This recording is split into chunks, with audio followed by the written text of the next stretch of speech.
সোজা কথা, সংক্ষিপ্ত কথা, চূড়ান্ত কথা, শেষ কথা, মিজান আবার আসবে, বিজয়ীর বেশে আসবে।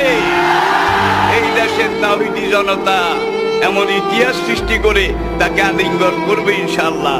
সেই সমাবেশই দূরে নয়। আল্লামা লুৎফুর রহমান রাহিমাহুল্লাহ চলে গিয়েছেন আমাদেরকে ছেড়ে। তিনি বলতেন, ইনশাআল্লাহ মিজান আবার আসবে। হুজুর, আমি তো আসলাম, আপনি তো আমাদেরকে ছেড়ে চলে গেলেন। আল্লাহু আকবার, আল্লাহু আকবার, আল্লাহু আকবার।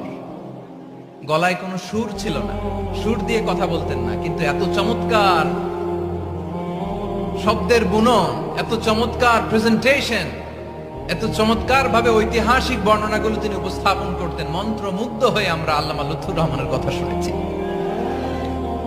আমরা হযরতুল আল্লামা লুৎফুর রহমান রাহিমাহুল্লাহর জন্য এই বিশাল ময়দান থেকে দোয়া করছি।